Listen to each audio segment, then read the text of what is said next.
Lors du premier cours, nous avons vu qu'au IIIe siècle avant notre ère, un prêtre babylonien nommé Bérose écrivit un ouvrage connu sous le nom de Babyloniaca, dont ne sont préservés que des fragments en grec ou en arménien. Ce livre contient notamment un récit des origines de la civilisation sans parallèle dans les sources mésopotamiennes que nous connaissons. À l'aube des temps, un être hybride, mi-homme, mi-poisson, nommé Oannes, sortit de la mer pour enseigner aux hommes tous les éléments de la civilisation, et Bérose ajoute « Et depuis ce jour, plus rien n'a été inventé ». Nous avons cherché à savoir si une telle représentation était fidèle aux traditions de la Mésopotamie. On a pu le vérifier notamment en ce qui concerne le récit de la création du monde. Nous avons vu qu'Oannes est attesté dans les sources cunéiformes en tant que le premier d'un groupe de 7 sages d'avant le déluge qui portait le titre d'Apkalou. On a enfin examiné la manière dont le savoir antédiluvien avait pu être transmis au-delà de la rupture constituée par le déluge. Je voudrais commencer par 2 compléments à ce que je vous ai dit lors de ce premier cours. Alors, le premier est anecdotique. J'avais débuté en lisant un passage de la Tentation de saint Antoine de Flaubert. Or, une auditrice attentive m'a fait remarquer que le lundi 17 janvier était le jour de la fête de saint Antoine l'Égyptien, une coïncidence étonnante. Mais plus sérieusement, je voudrais revenir sur les Babyloniaca de Bérose.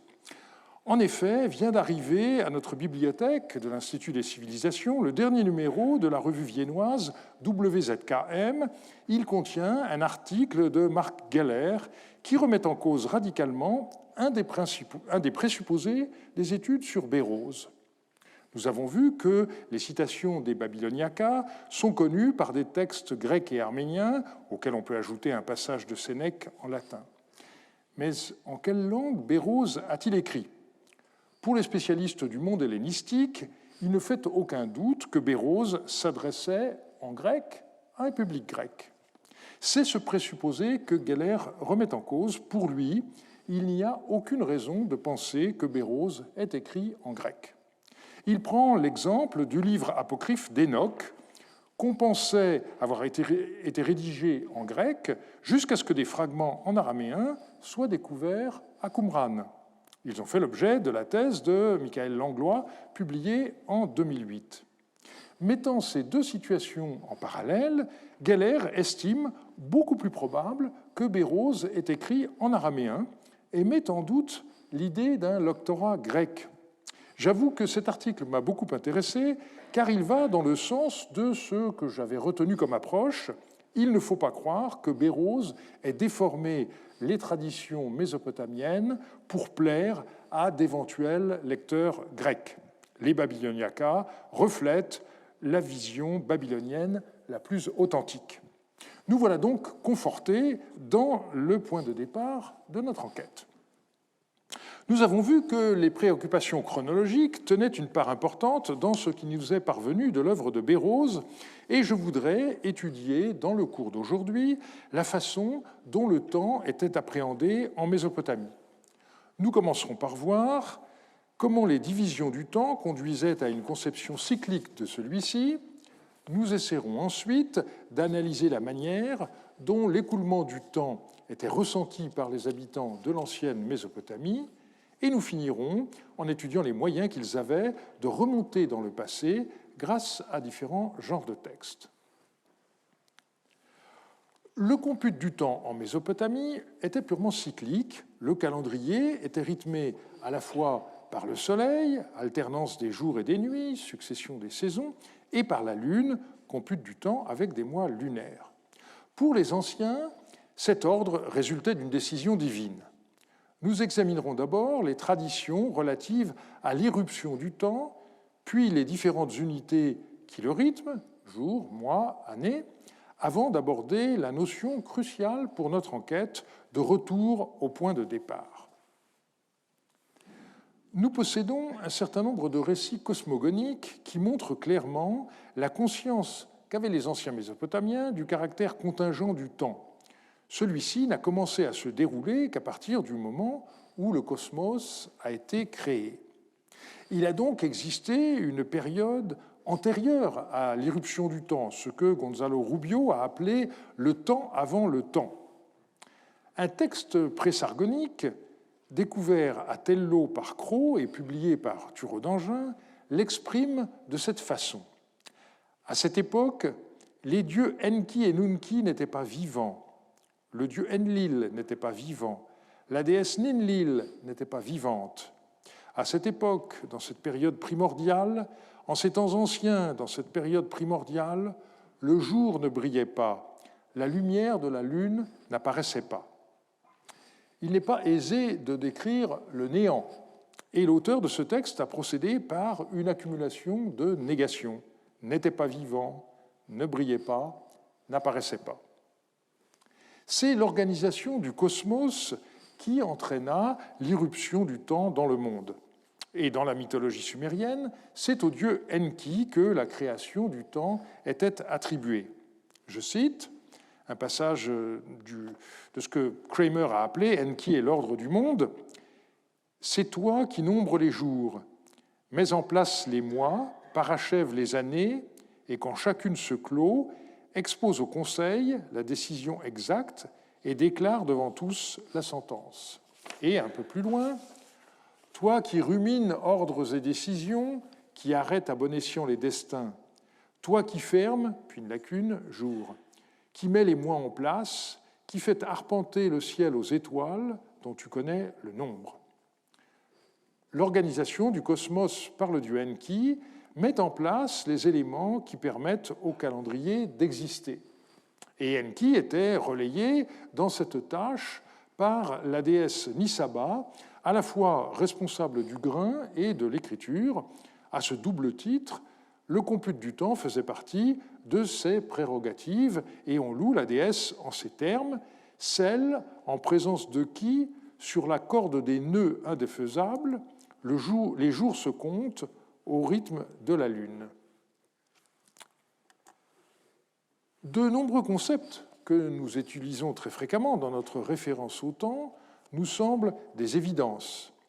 Et pourtant, des notions qui nous semblent aussi naturelles que le jour ne se définissent pas en Mésopotamie comme dans la civilisation occidentale actuelle.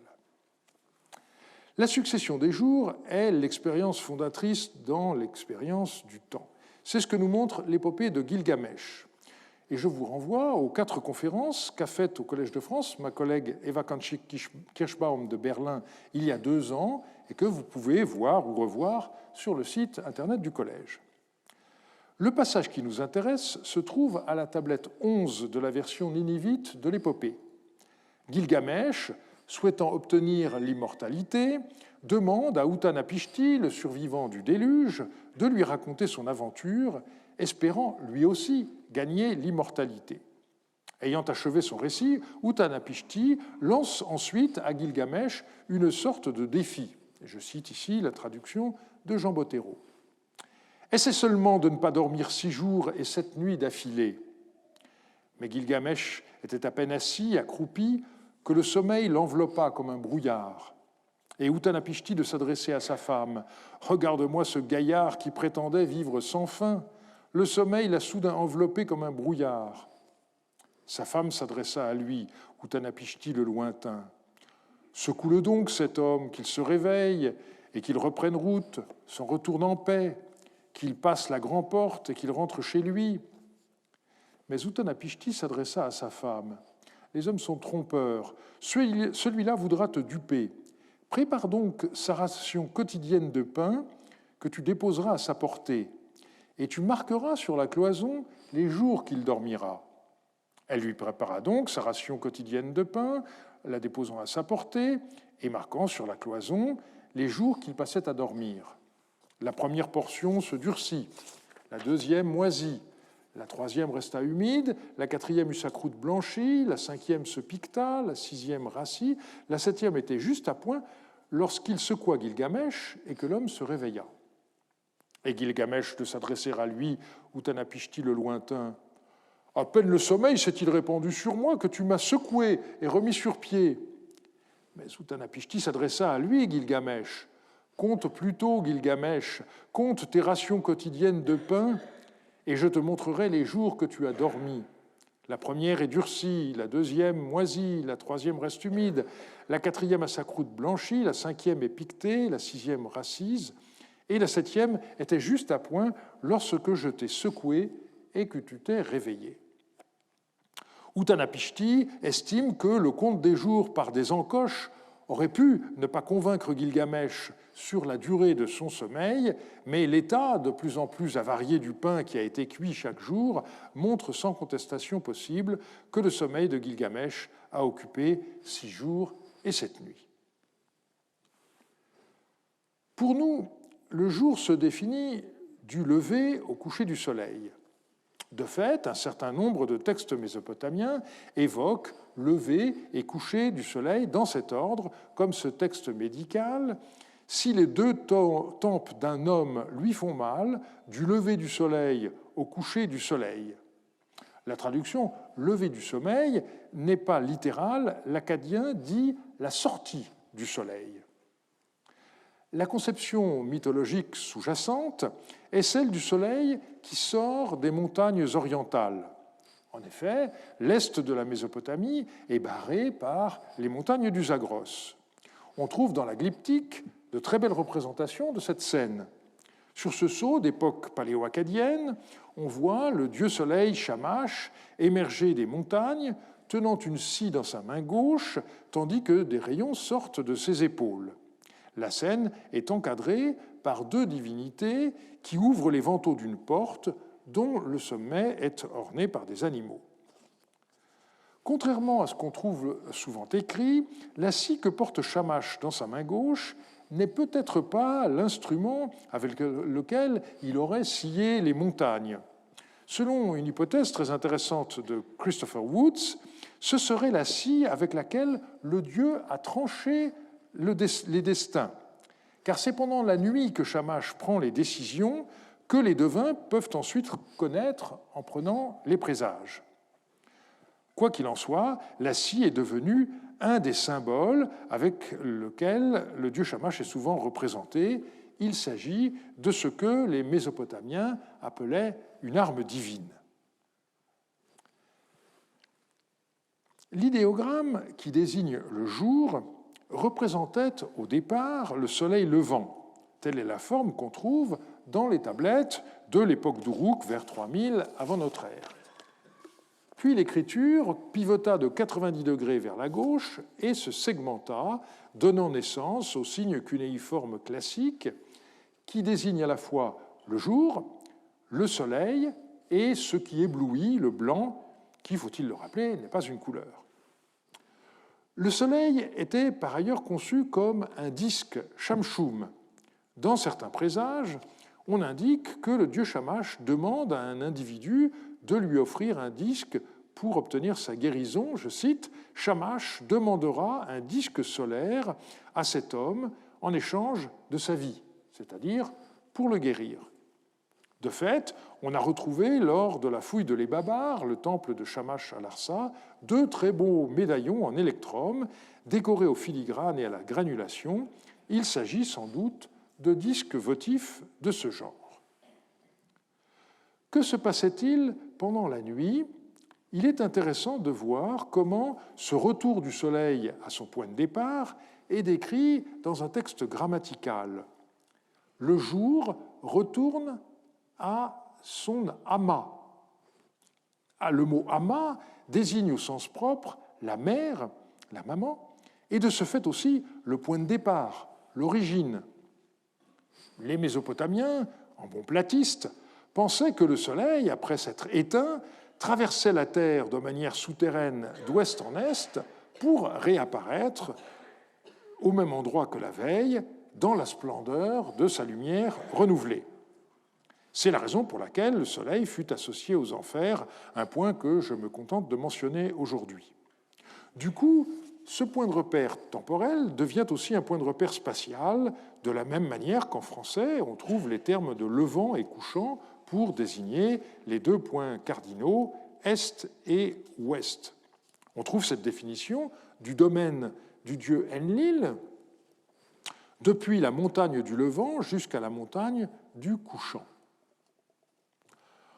On a donc deux dieux, la Lune et le Soleil, dont l'alternance définit l'unité première du compute du temps, le jour.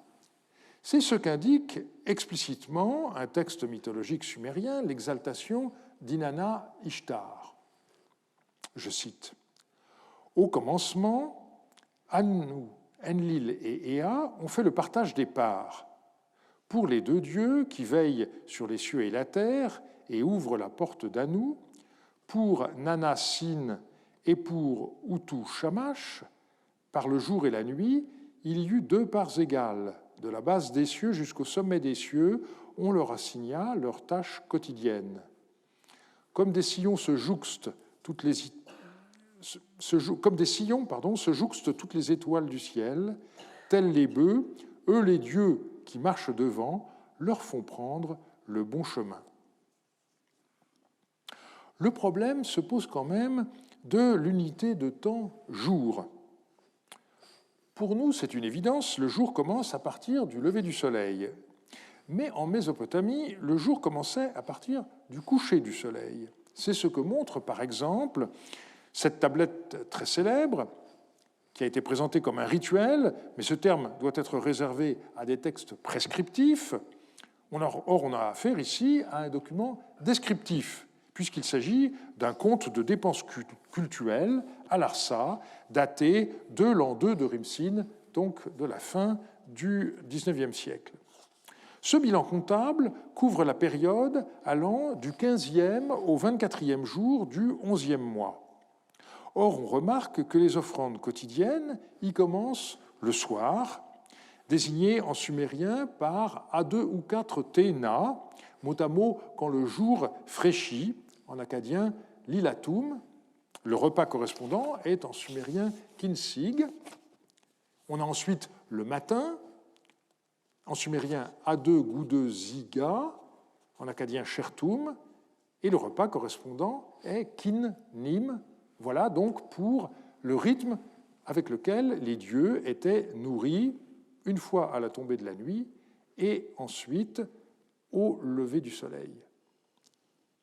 Par ailleurs, il faut souligner que dans le calendrier mésopotamien, les jours n'avaient pas de nom, on comptait les jours de 1 à 30, d'où une ambiguïté qui a été étudiée par Daniel Fleming dans les archives de Mari.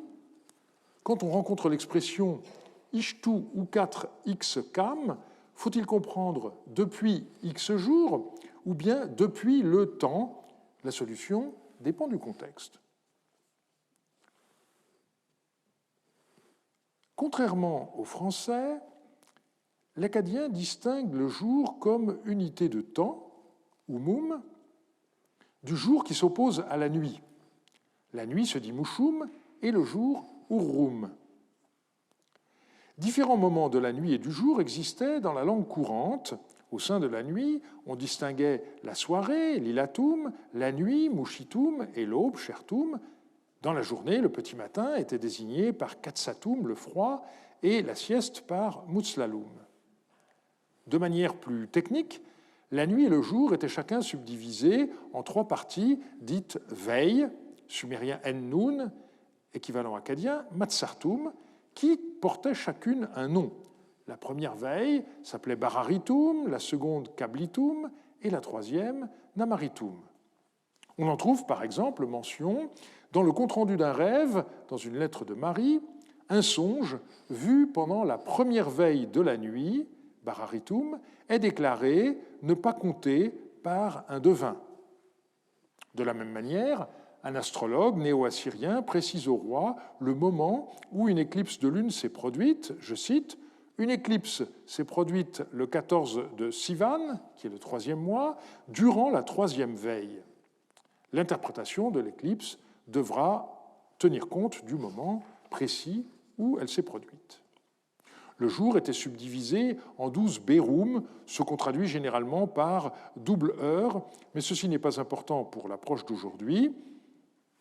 Et nous passons aux mois. En Mésopotamie, les mois reposaient sur le cycle de la Lune.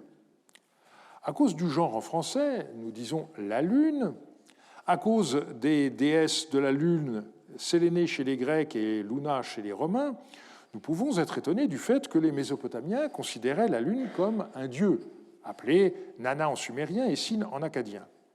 Cela vient du fait que le croissant de Lune ressemble à la corne d'un taureau, animal symbole du dieu Nana Sin. Dans le poème babylonien de la création, le dieu Marduk s'adresse à Sin en ces termes.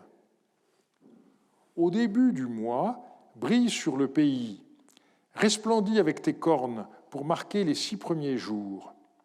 Au 7e jour, ta couronne devra être à moitié. Au 15e, à mi-mois, mets-toi en opposition au soleil, Shamash. Et quand le soleil Shamash te regardera de la partie opposée du ciel, diminue et décroît avec la même régularité. Au jour de la disparition, rapproche-toi de la trajectoire du soleil Shamash, afin que le 15e jour, tu te trouves de nouveau en opposition au soleil Shamash. Le passage est une référence claire à la prérogative de l'astre de la nuit de mesurer le temps avec son cours cyclique mensuel. Nous parlons de quartiers, mais les Mésopotamiens les désignaient comme une période de 7 jours, Sibutu, ce qui ne tombe pas juste d'un point de vue arithmétique, puisque 4 fois 7 donne 28, alors que le mois lunaire fait 29 ou 30 jours. Au commencement du cycle, le croissant lunaire, ou Skarou, brille sur le pays et indique le début du mois. Pendant 6 jours, les cornes Carnou sont visibles, jusqu'au 7e jour, où la couronne Agou apparaît. Le 15e jour, Chapatou, la lune pleine est visible avec le soleil. Ensuite commence sa phase descendante jusqu'à sa disparition, Boubouli, suivie par un nouveau cycle. Pendant le mois, la lune et le soleil se rencontrent 2 fois en équilibre pour prendre conseil, nous disent les textes. Dans le ciel, le 15e jour, et dans les enfers, le dernier jour du mois, quand la lune disparaît. Traditionnellement, on considère que c'est l'apparition de la nouvelle lune qui marque le début du mois, mais les choses ne sont pas si simples. André Finet a fait remarquer, il y a longtemps déjà, que dans les textes de Marie, l'expression « Resh Warchim », mot à mot « la tête du mois », désignait non pas le début du mois, mais la fin du mois. Jean-Marie Durand a montré ensuite que l'expression pouvait tout aussi sûrement, dans d'autres textes, désigner le début du mois. Resh Warchim, c'est donc la période limite où la lune a disparu, mais où la nouvelle lune n'est pas encore visible. D'où l'argument d'Antoine Jacquet qui considère que le mois commence avec la disparition de la lune, je le cite, « Le premier jour du mois tombe le premier jour où la lune n'est plus visible, et il est suivi de peu de la Nanmurtum, jour de la réapparition de la lune dans sa première phase. Le mois était calculé sur la base du mois lunaire réel et faisait de manière variable et empirique 29 ou 30 jours. » Fin de citation.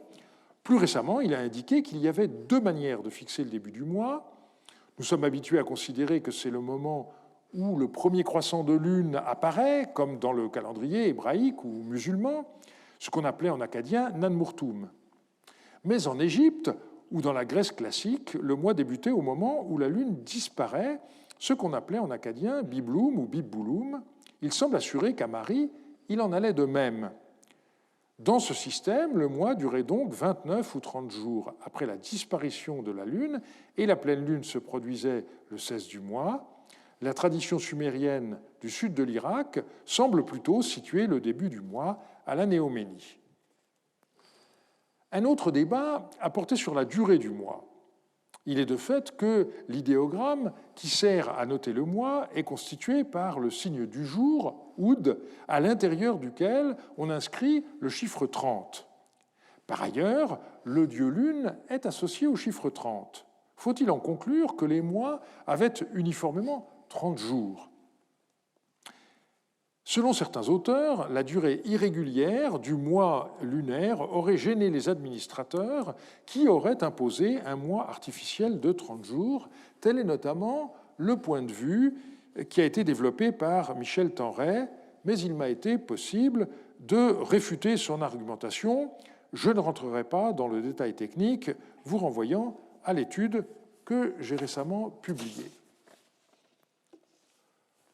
Contrairement aux jours de la semaine, les mois avaient des noms. Je me contente de mentionner le phénomène, car ici, nous entrons dans une question qui a donné lieu à une littérature considérable, celle des calendriers. Limités au départ à une ville et son environnement immédiat, ils ont eu tendance à recouvrir des espaces de plus en plus vastes en fonction de l'histoire politique. Je vous renvoie au livre qui vient de paraître sous la direction de Shigeo Yamada et Daisuke Shibata. Ce sont les actes d'un colloque qui s'est tenu à l'université de Tsukuba au printemps 2016 et qui est accessible gratuitement sur le site de son éditeur. Le mois connaissait-il des subdivisions analogues à nos semaines? En règle générale, la réponse est négative. La seule exception connue est celle de l'Assyrie dans le premier quart du deuxième millénaire. On y rencontre en effet une période de temps nommée Hamushtum en paléo-assyrien. La littérature sur ce sujet est abondante et l'accord n'est toujours pas fait. On avait pensé à une période de 5 jours pour des raisons étymologiques, mais cela s'est révélé impossible. Certains ont proposé une semaine de 7 jours, d'autres de 10 jours, d'autres encore d'un quart de mois, ce qui donnerait 48 Hamushtum en une année. Ce qui rend la chose pour nous étrange, c'est que chaque Hamushtum portait le nom de 2 personnes, et de fait, les documents de la pratique citent ainsi des dates. Pour qu'on puisse s'y retrouver, cela suppose des listes très bien tenues. Seules quelques-unes nous sont parvenues.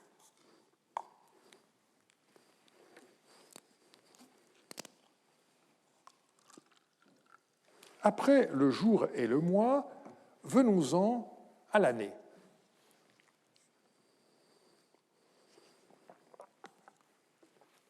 Dans le chant de l'Enuma Elish, la tablette 5 indique comment le dieu Marduk, fixant les astres dans le ciel, créa en même temps le compute du temps. Je cite ici la traduction récente du passage par Nello Ziegler.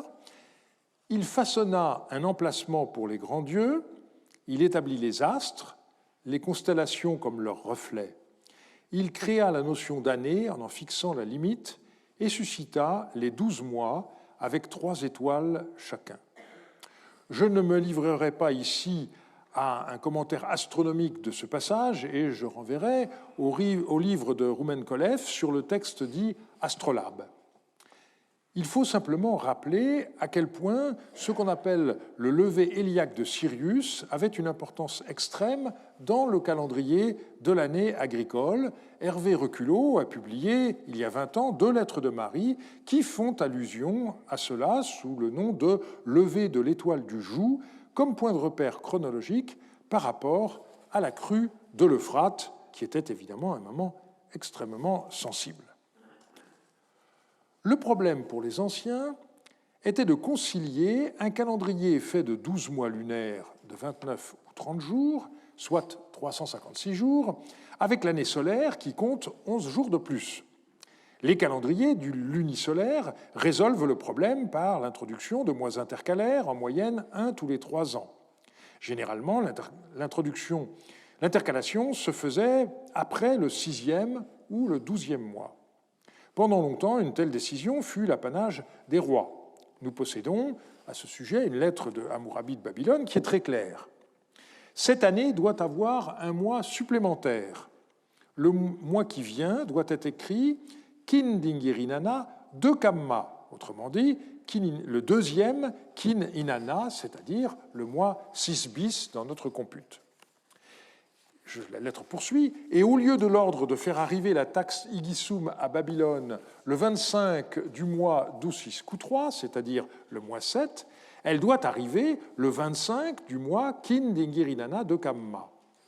Le but de cette lettre était d'indiquer qu'en dépit de l'intercalation d'un mois supplémentaire, la taxe devait être payée au moment initialement prévu et non un mois plus tard. Pas de délai de grâce. Et de façon significative, ce texte, qui est le plus ancien que nous possédions à propos de l'intercalation, est de nature fiscale, ce qui est une situation très classique dans l'histoire des calendriers. Ce n'est qu'au premier millénaire que fut découvert en Mésopotamie ce qu'on appelle le cycle de Méton, d'une durée de 19 ans, qui permettait une intercalation régulière. Les années de rang 3, 6, 8, 11, 14, 17 et 19 comportaient 13 mois, ce qui permettait de faire coïncider les calendriers lunaires et solaires, le décalage n'étant que de 1 jour au bout de 312 années. Nous trouvons naturel la division de l'année en 4 saisons, mais c'est parce que nous sommes dans la zone tempérée de l'hémisphère nord. Pour les Mésopotamiens s'oppose avant tout l'été, Emesh-2 en sumérien, Ummum, littéralement la chaleur en akkadien, qui va de l'équinoxe du printemps à l'équinoxe d'automne, et l'hiver, Enten en sumérien, Kutsum, mot à mot, le froid en akkadien. En témoigne l'un des tensons de la littérature sumérienne, ces sortes de dialogues où 2 réalités opposées sont personnifiées et s'affrontent, chacune affirmant qu'elle est plus utile que l'autre. On connaît ainsi le débat entre 2 instruments agricoles, la houe et l'arère, ou entre 2 arbres, le tamaris et le palmier. De la même manière, on a un débat entre 2 saisons opposées, l'été et l'hiver. Et je terminerai ces considérations sur l'année avec la question du moment où on fixait son début. La plupart des calendriers situaient ce début à l'équinoxe de printemps, mais d'autres à l'équinoxe d'automne. Nous avons déjà vu que le Soleil, après son coucher à l'ouest, était censé retourner à son point de départ à l'est. Je vous rappelle le texte grammatical que j'ai cité tout à l'heure. U4 ama bi chez 3, Gi 4 à chez 3, jusqu'au retour du jour à sa mère, c'est-à-dire à son point d'origine, autrement dit, jusqu'au lever du soleil. On trouve dans la légende sumérienne de Lugalbanda, à la ligne 258, ce passage « Les jours passèrent, les mois s'allongèrent, l'année revint à son amas ». Littéralement, Ama désigne la mer et Klaus Wilke avait traduit en mot à mot « Das Jahr kehrte zu seiner Mutter zurück ». L'année revint à sa mère. Mais ça n'a évidemment pas grand sens. Il faut ici comprendre Ama également comme le point de départ, l'origine. Pour que l'année puisse revenir à son point de départ, nous l'avons vu, il fallait que tous les 3 ans environ soit introduit dans le calendrier un mois supplémentaire. Or, ce mois intercalaire est parfois décrit comme Dirrum. Par ailleurs, il existe un mois d'Ararum qui signifie intercaler un mois. J'avais proposé que l'adjectif Dirrum, qui désigne le mois intercalaire, soit dérivé de ce mois, et j'avais proposé par ailleurs d'unifier ce verbe que les dictionnaires décrivent comme Dararum 1 avec les 2 autres que les dictionnaires avaient distingués, bien qu'ils aient la même racine DRR. L'un a été traduit « laisser aller librement », mais il signifie en réalité revenir à son point de départ, revenir à son statut intérieur, comme je l'ai montré dans un article déjà ancien. Et le 3e verbe, s'enrouler, se dit à propos de l'enroulement d'un cocon. L'insecte qui s'enveloppe dans son cocon effectue en effet un mouvement de retour à son point de départ de la même manière que l'introduction d'un mois intercalaire permet à l'année de revenir à son point de départ. Et j'ouvre ici une parenthèse, j'ai été désolé, pour dire le moins, de voir que dans le tout récent volume D du supplément au dictionnaire acadien, ma proposition avait été ignorée et la séparation des verbes d'Ararum 1 et 2 maintenue. Et la traduction qu'on trouve d'une incantation, Cusas 32-32, n'a guère de sens. Le verbe d'Ararum ne signifie pas dans ce passage que les animaux courent librement, mais qu'ils retournent vers leur mère, respectivement les veaux vers les vaches et les agneaux vers les brebis. Nous reviendrons sur cette question lors du cours du 21 février. On voit en tout cas que la racine DRR se révèle cruciale dans la conception du temps des Mésopotamiens. Elle décrit bel et bien un mouvement de retour au point d'origine. Il y a bien l'idée que le temps est cyclique, chaque jour le soleil revient à son point de départ, chaque mois la lune se renouvelle, chaque année le ciel retrouve la même constellation d'astres. Nous verrons par la suite à quel point cette conception d'un ordre cosmique immuable, qui revient régulièrement à son point de départ, a eu une profonde influence sur les Mésopotamiens, les empêchant d'envisager toute notion de progrès. Nous n'avons pas, s'agissant de la Mésopotamie antique, d'autobiographie, ou encore moins de journaux intimes, qui nous donneraient des indications sur les représentations mentales du temps. Mais nous disposons de nombreux textes d'archives, notamment des lettres. Peut-on, à partir de leurs données, arriver à analyser la façon dont les anciens Mésopotamiens ressentaient le temps dans leur vie quotidienne ? On peut se livrer à une analyse des points de repère chronologiques qu'on trouve dans ces textes. Couramment, on compare la situation avec celle qui existait l'année d'avant, Shadakdam, comme dans cette lettre dont l'auteur écrivit au roi de Marie. Les pâtres m'ont pris à partie en disant « L'an dernier, on a parqué les ovins à Tsuprum et les reproductrices n'ont pas mis bas d'agneau à l'automne. Or maintenant, on va les conduire à Tsuprum pour les confier à des bergers. Les reproductrices ne mettront bas nul agneau d'automne. » Ici, l'évocation de la situation passée sert de repoussoir. Il ne faut pas agir de la même manière que l'année dernière, sinon les mêmes causes produiront les mêmes effets. De tels exemples du rappel de la situation préexistante existent par dizaines. Dans les contrats, les noms d'années des documents antérieurs sont parfois cités et l'on voit que, lors de procès, on remontait parfois fort loin dans le temps.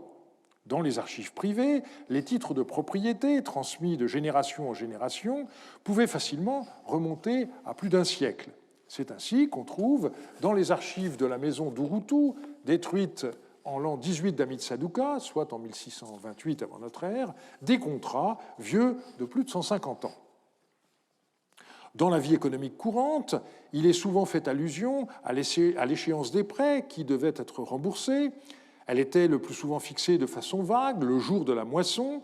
Parfois, on a des échéances qui se font au moyen du nom de mois, et on notera l'insistance sur le temps écoulé lorsque le débiteur exagère, comme dans cette lettre d'un marchand paléo-assyrien. Au lieu de 10 jours, 2 ou 3 mois se sont écoulés. Ou pire encore, au lieu de 2 ans, c'est de 11 ans que tu as dépassé ton échéance. Parfois, on fixe un terme par rapport au futur. On trouve ainsi dans un contrat de mariage cette clause « Si d'ici 3 ans, Ishtar Lamassi ne voit pas de bébé, il pourra acheter une esclave et l'épouser. » Il est ici question de la possibilité pour le mari d'avoir une épouse secondaire au cas où sa première épouse ne lui donne pas d'enfant. Un essai intéressant a été effectué il y a quelques années par Mario Falles, qui a analysé la perception du temps telle qu'on peut l'étudier dans le corpus des lettres néo-assyriennes, qui compte environ 3000 textes entre le milieu du 8e siècle et le dernier quart du 7e siècle, soit sur environ 125 ans. Il commence par souligner que les lettres, au contraire des contrats et des documents administratifs, ne sont jamais datés, ce qui n'est d'ailleurs pas le propre de ce corpus. C'est vrai de toute la correspondance, à de rares exceptions près. Il note ensuite que les lettres n'étaient pas conservées sur une longue période et il cite notamment le cas des lettres retrouvées à Kalrou, aujourd'hui Nimroud, 350 tablettes écrites par les gouverneurs au roi, Sargon, qui ont été retrouvées par Malowan en 1952 dans la pièce ZT4 du palais nord-ouest à Nimroud, où elles avaient été manifestement mises au rebut. On n'a jamais en Mésopotamie le phénomène qu'on connaît dans le monde romain avec Pline le Jeune de lettres destinées à être conservées, voire publiées. On est dans le monde de l'immédiateté, et cela même si expéditeurs et destinataires savaient bien qu'en dépit d'un service postal bien organisé, un certain délai interviendrait entre l'écriture du message et sa réception, À l'époque néo-assyrienne, il fallait environ une semaine pour qu'une tablette écrite à Damas arrive dans la capitale assyrienne, après un trajet d'environ 900 km. Les intéressés avaient le même sentiment d'instantanéité que s'il s'était agi d'une communication orale en face à face. L'écrit, dans un tel cas, n'est que de l'oral figé dans l'argile. Malgré tout, il y avait des cas où il fallait bien tenir compte du délai de transmission. Par exemple, quand il s'agissait de communiquer au roi les jours favorables pour telle ou telle entreprise, après consultation de ce qu'on appelle les hémérologies. Ainsi, le chef scribe du roi Assaradon lui répond à propos de son souhait de restaurer le sanctuaire du dieu Nouskou. Au sujet de la cella du dieu Nouskou, à propos de quoi Monseigneur m'avait écrit, recherche un jour favorable et écris-moi comment elle devrait être bâtie. Simanou, c'est-à-dire le mois 3, aurait été un mois favorable et le 17 un bon jour, mais maintenant le mois est complètement fini. Donc, quand pourrait-on le faire? Ouloulou, c'est-à-dire le mois 6, est un bon mois. C'est vraiment le mois pour cela. On pourrait le faire pendant ce mois. La cella pourrait être bâtie pendant ce mois. Donc, le temps que la demande du roi arrive au chef scribe, eh bien, le mois 3 a été terminé. On ne sait pas exactement quand la lettre a été écrite, mais le prochain mois favorable étant le mois 6, il y a largement le temps de prévenir le roi pour qu'il prenne ses dispositions. Le bon moment pour faire quelque chose, en acadien simanum, est une notion clé, aussi bien pour des rituels à accomplir que pour des opérations agricoles. Et le sentiment de l'urgence se fait souvent sentir dans les lettres, comme le montre la fréquence des mots archish ou chantish, rapidement, ou encore bis ou bassi, immédiatement, ou anakallé par un courrier rapide. En témoigne cet extrait d'une lettre de Sargon. « Rassemble tes préfets et les chevaux de ta cavalerie, celui qui sera en retard sera empalé au milieu de sa maison. » On relève encore, dans une lettre relative aux travaux entrepris à Khorsabad, « Parole du roi au gouverneur de Kalrou. 700 balles de paille et 700 bottes de roseau, chaque balle pesant plus que la charge d'un âne, doivent être à disposition à Dourcharoukine le 1er de Kislimou, c'est-à-dire le mois 9. Si l'échéance est dépassée d'un seul jour, tu mourras. » On peut penser que ces menaces de mort sont théoriques. Il s'agit néanmoins d'une forte insistance sur la rapidité avec laquelle les ordres de l'empereur doivent être exécutés. Dans le domaine de la religion, le moment précis de telle ou telle activité rituelle est parfois indiqué, comme dans cette lettre où il est question des funérailles royales. Quant à ce que le roi Monseigneur m'a écrit, interroge Belnatsir, Bel-Ipouche et les autres Babyloniens que tu connais, je les ai interrogés et ils m'ont dit ceci, 1 heure, littéralement un demi-béroum, après le lever du soleil, l'exposition du cadavre doit avoir lieu. La langue montre aussi une conception aux antipodes des conceptions occidentales modernes. Nous avons l'impression d'avoir l'avenir devant nous. Une analyse des termes akkadiens semble indiquer que tel n'était pas le cas des Mésopotamiens. En effet, le mot qui désigne le futur, warkitum, est construit sur la même racine que le mot qui signifie dos, arrière, warkatum. Ainsi, l'expression warkiyat ummi, qui désigne l'avenir, signifie littéralement l'arrière des jours. Et inversement, le mot qui désigne le passé, panitum, est construit sur le substantif qui désigne le front, le devant, panum. Selon cette analyse, pour reprendre les termes de Christopher Woods, le passé est devant nous, nous l'avons vécu, nous le connaissons, nous pouvons en un sens le voir. En revanche, le futur est inconnu et non visible, et donc, en termes spatiaux, derrière nous. Une telle analyse a été remise en cause par Gonzalo Rubio à partir de la langue anglaise. Je le cite, « Cette analyse comporte toutefois un malentendu. En anglais, nous disons que le passé a eu lieu avant le présent, before the present, et la préposition before contient clairement le terme germanique pour front.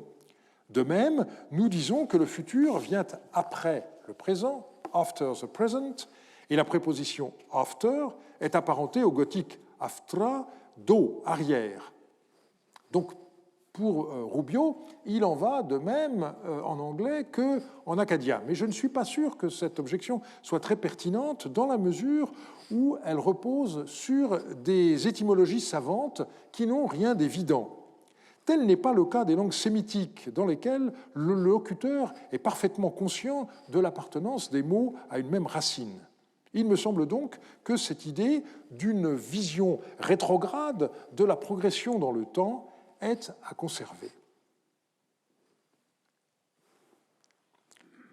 Plus d'une fois, nous constatons que les habitants de la Mésopotamie avaient une conscience aiguë de l'ancienneté de leur civilisation. Ils développèrent même une véritable science chronographique. Nous commencerons par voir les textes qu'ils élaborèrent, puis les calculs auxquels ils se livrèrent, avant de passer à l'analyse de leur représentation des origines. Commençons par les textes chronographiques.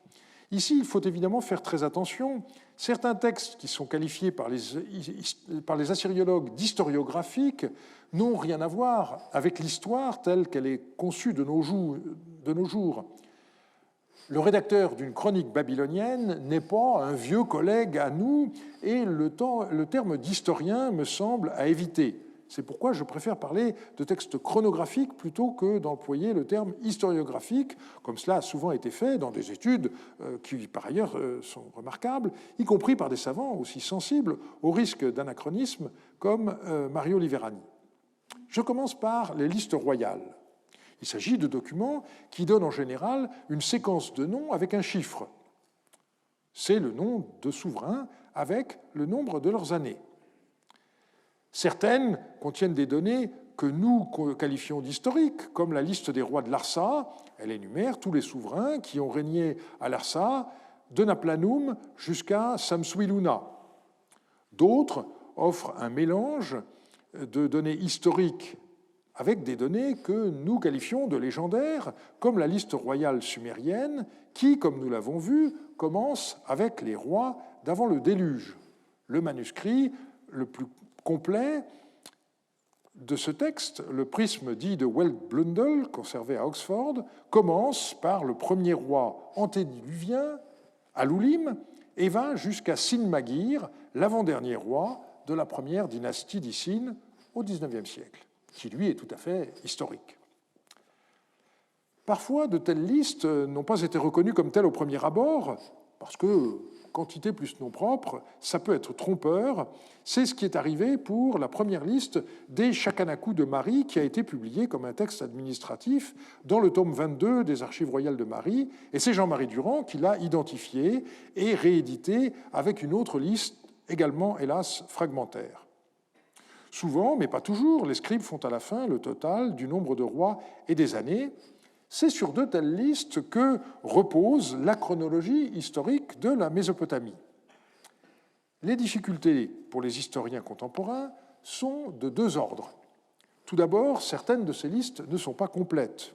Le plus fâcheux à cet égard est la liste royale assyrienne. Même en combinant tous les manuscrits qui nous sont parvenus, nous avons encore une période où les chiffres nous manquent. C'est ce qui explique pourquoi notre chronologie absolue reste incertaine quand on remonte aux époques antérieures au milieu du deuxième millénaire. Le deuxième problème est que les premiers assyriologues ont mis ces listes bout à bout, d'où au départ une chronologie beaucoup trop haute. On s'est ensuite rendu compte qu'il existe parfois des chevauchements. Le cas le plus clair, qui n'en est pas moins délicat, c'est celui de la première dynastie du pays de la mer, qui chevauche à la fois la fin de la première dynastie de Babylone et la liste des rois kassites. Des ajustements au moyen de nouveaux synchronismes ont été faits récemment, mais nous ne sommes pas encore sur un terrain sûr à 100%. Les façons de dater les textes ont changé au cours du temps. Pour noter l'année, au départ, on a un simple chiffre, parfois accompagné du nom du souverain. Sur cette tablette pressargonique de Marie, le nom du mois est simplement suivi par l'indication 6 mou, soit année 6. À partir de l'époque d'Akkad fut inventé le système des noms d'années. Chaque année recevait un nom qui commémorait un événement de l'année précédente. Victoire militaire, mais aussi construction de bâtiments, temples, palais, offrande à telle ou telle divinité, etc. Les formules étaient parfois fort longues, comme sur cette tablette où le nom de l'année 32 de Hammurabi comporte pas moins de 7 lignes. Le plus souvent, les scribes les abrégeaient en 1 ou 2 lignes. En l'occurrence, on trouve le plus souvent année armée des Shnuna. En Assyrie, à partir du début du 2e millénaire, on a eu un système analogue, quoique différent. C'était un homme appelé Limu qui était éponyme, c'est-à-dire qui donnait son nom à l'année. Ces deux systèmes avaient un inconvénient. Pour retrouver l'ordre chronologique des noms d'années ou des éponymes, il fallait que fussent tenues à jour des listes. Le malheur des historiens est que de telles listes sont souvent incomplètes, comme la grande liste des noms d'années de Larsa, publiée par Thureau d'Angin en 1918. Elle couvre tous les rois de Larsa depuis Gungunum jusqu'à Rimsin, mais vous voyez que la deuxième face de ce prisme a complètement disparu, ce qui est très fâcheux pour l'ordre des noms d'années des règnes allant de Nouradad à Waratsin inclus. On a retrouvé depuis des listes partielles, mais on ignore toujours l'ordre des noms d'années de Nouradad. Il est des cas où l'absence de liste de rois et de liste de noms d'années a nui à une bonne prise en compte de certaines dynasties. J'ai souligné dans une contribution qui vient de paraître que la place des Shnuna dans l'histoire mésopotamienne du début du 2e millénaire a été sous-évaluée par la plupart des historiens modernes, en partie à cause de l'absence de telles listes. Mais il est aussi des cas qui paraissaient désespérés et où on a finalement eu les listes qui nous manquaient. Je pense surtout aux éponymes paléo-assyriens. Pendant des décennies, les études du commerce des marchands assyriens avec la Cappadoce ont été obérées par l'absence presque complète de chronologie. Et si vous regardez la thèse de Paul Garelli, publiée en 1963, eh bien, vous verrez qu'on nageait encore complètement. Mais depuis 2003, donc vous voyez qu'il a fallu quand même attendre longtemps, plusieurs listes d'éponymes ont été publiées qui ont fait redémarrer ces recherches sur des bases chronologiques désormais assurées. On a parfois des textes chronographiques qui sont des sortes de listes incluant des notices historiques, ceux qu'on désigne généralement comme des chroniques. Le cas le plus intéressant est celui des chroniques éponymales de Marie. Les éponymes y sont listés en ordre chronologique et pour chacun d'eux, l'événement marquant de l'année est indiqué. Au 1er millénaire, les notices pour chaque année devinrent de plus en plus développées. Sauf volonté d'exhaustivité, je citerai enfin les journaux astronomiques du 1er millénaire. Leur étude avait été entamée par Abraham Sachs et ces textes ont été édités par Hermann Unger en plusieurs volumes. Il s'agit du relevé, nuit par nuit, des observations faites par des astronomes à Babylone. Les entrées comportent aussi des indications sur le niveau de l'eau dans l'Euphrate et de temps à autre la mention d'un événement politique. Il arrive que, dans leurs inscriptions, les rois donnent une indication de la période de temps qui s'est écoulée depuis tel ou tel événement. C'est ce que la tradition assyriologique désigne du mot allemand Distanzangaben. On peut reprendre ici un exemple célèbre. Il s'agit d'un texte du roi assyrien Assaradon qui a régné de 705 à 689 avant Jésus-Christ. Lorsqu'il rebâtit dans la ville d'Achour le temple du dieu Achour, il rappela les constructions de ses prédécesseurs, qu'il désigne comme ses pères, de cette manière. L'ancien temple d'Achour, Kouchpia, mon père, c'est-à-dire mon prédécesseur, le prêtre Shangum d'Achour avait bâti antérieurement et qui était tombé en ruine, et Kirishum, fils d'Ilushuma, mon père, le prêtre Shangum d'Achour, a rebâti. 126 ans passèrent et il redevint une ruine. Et Shamshi-Adad, fils d'Ilukabkabi, mon père, le prêtre Shangum d'Achour, le rebâtit.